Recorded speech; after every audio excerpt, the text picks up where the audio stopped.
E ela vai traduzir isto numa ideologia, entre as várias ideologias que ela tem, depois eu vou falar da ideologia da classe média aqui, mas há uma ideologia que percorre a sociedade paulistana em todas as suas classes, que é o que eu chamo a ideologia da ética. A ética transformada em ideologia é a confusão entre a ética e os chamados RDH das empresas. Ou seja, as empresas têm, todas as empresas têm um conjunto de regulamentos sobre a conduta dos seus empregados. Então, desde a pontualidade, o vestuário, tudo é regulamentado. E isso é chamado de a ética da empresa. A sociedade paulistana pensa que a ética é isso, que ela é um conjunto de regras, normas, preceitos de controle cotidiano de todos os comportamentos. E, portanto, ela ignora o que seja verdadeiramente a ética, isto é, o exercício da consciência, da liberdade e da responsabilidade. Para ela, a ética foi reduzida a um conjunto de regulamentos, como é posto pelas empresas. E isso, entendido como ética, se espalha pela cidade inteira e a avaliação das pessoas é feita dessa maneira. Tanto que quando eu chamo a moça de uma abominação ética, ela não entende, ela não infringiu nenhuma das normas, nenhuma das regras que se pede no comportamento. Então, há uma deterioração. Você tem uma deterioração da ética, você tem uma deterioração da vida social, você tem uma deterioração da relação interpessoal, você tem a impossibilidade da relação intersubjetiva. Eu costumo dizer, a cidade de São Paulo é proto-fascista. É uma coisa sinistra, porque tudo isso está interiorizado, naturalizado, e a gente não percebe mais. Funciona assim, porque o mundo é assim, porque os seres humanos são assim, porque a natureza é assim. De manhã tem o sol, de noite tem a lua, e durante o dia tem a classe dominante e a classe média paulistana. Tudo um dado da natureza. Eu quero encerrar me referindo à classe média.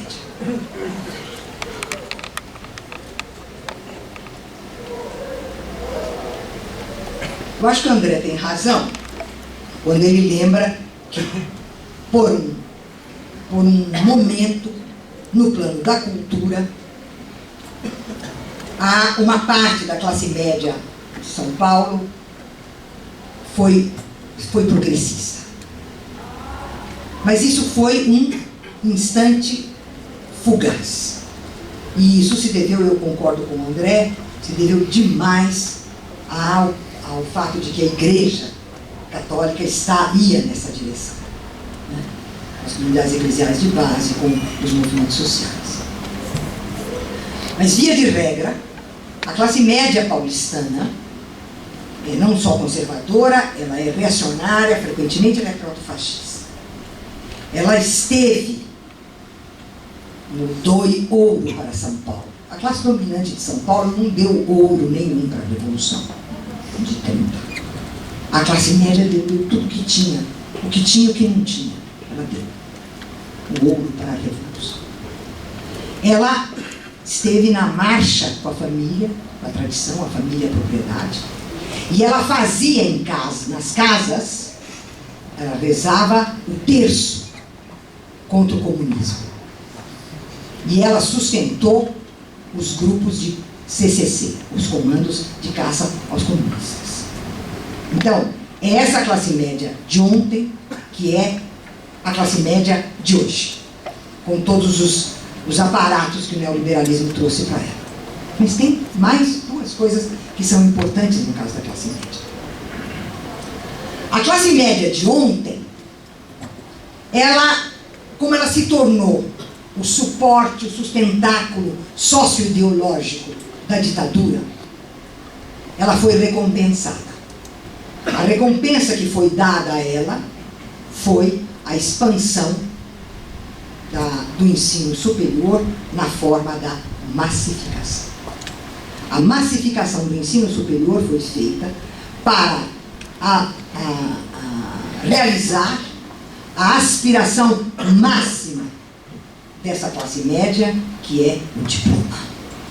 Não é o saber, não é o conhecimento. Isso ela não tem nenhum interesse, ela se lixando.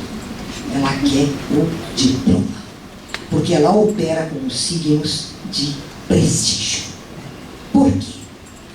O que caracteriza, agora eu vou fazer uma colocação caricatural, porque é uma simplificação do marxismo, mas é ele que vai me ajudar a colocar isso aqui para encerrar a minha fala. A sociedade tem as duas grandes classes fundamentais: a propriedade privada dos meios sociais de produção, que é a burguesia, e a força de trabalho, os trabalhadores. E essa divisão social, que é constitutiva do modo de produção capitalista, opera de modo a não só reproduzir essa divisão, mas encobrir essa divisão. Só que a classe dominante tem um lugar claro na economia, na política. Ela tende a deter o poder do Estado. Os trabalhadores têm um lugar claro na economia e, quando classe organizada, sindicatos e movimentos, ela tem um lugar claro e definido no poder social. Entre essas duas classes existe uma, a classe média, a marginal de pequena burguesia, e a classe média, que não tem lugar. Ela não tem a propriedade privada dos meios sociais de produção. E ela não é detentora da força produtiva, da força de trabalho e da produção da mais-valia. Ela está no campo dos serviços, das profissões liberais, para que a gente sabe. Ora, como ela não tem um lugar definido na economia, não tem um poder social como os trabalhadores, nem um poder político como a classe dominante, onde ela vai exercer o poder dela? Ela exerce o poder dela no campo ideológico. Ela é o poder ideológico. Ela é o sustentáculo ideológico. E qual é o núcleo da ideologia para a classe média? O núcleo da ideologia para a classe média é ordem e segurança.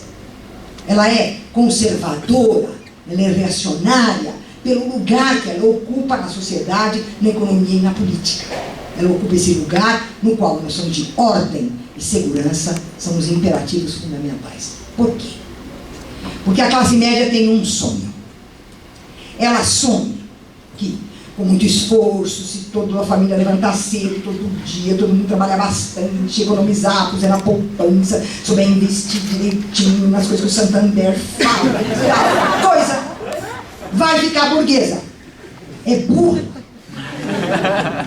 Porque ser burguês não é ter muito dinheiro. Ser burguês é ter a propriedade privada dos meios sociais de produção. A classe média é burra, ela acha que se ela ficar rica, ela vai ficar burguesa. Esse é o sonho.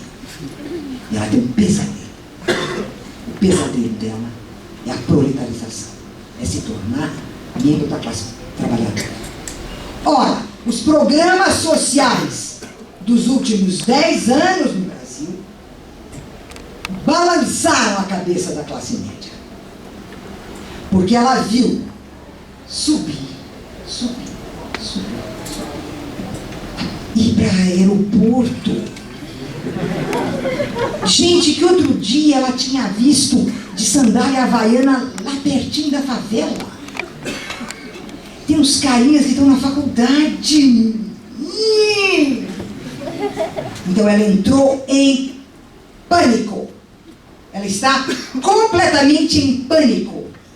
Porque ela tem o sentimento de que o seu espaço foi invadido, e é por isso que se fala da nova classe média. Não tem uma nova classe média, teve uma bruta expansão da classe trabalhadora. Foi isso que se expandiu com os programas sociais.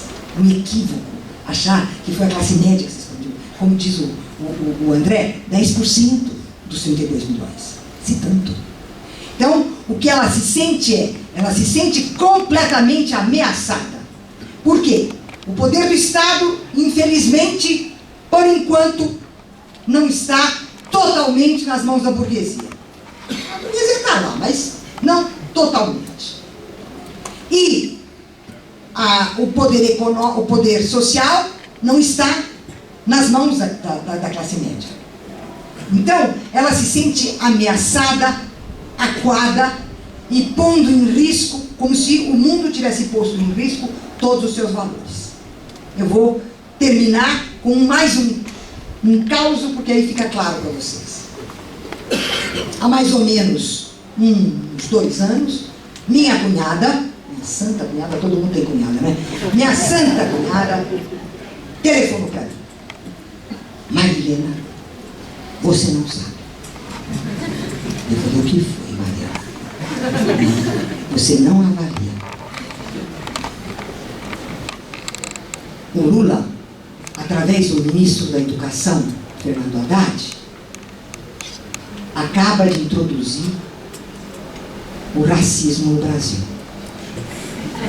Eu disse, não é possível, Mariana, é mesmo? Mas o que foi que eles fizeram? Aí ela disse, você não sabe? Tem um negócio chamado ProUni e tem um negócio que chama cotas para negros. Então, as universidades vão ser invadidas pelos negros e pelos pobres. E você sabe, a nossa sociedade não é racista, não é. Mas na hora em que, sem estudar, vindo de escola pública, que é uma porcaria, sem fazer vestibular, tem o direito de sentar lado a lado nas melhores escolas do país com os nossos filhos vão virar racistas. Eu estou muito preocupada. Alguém precisa falar para o ministro da Educação e para o presidente da República que eles estão introduzindo o racismo no Brasil. Falou a classe média.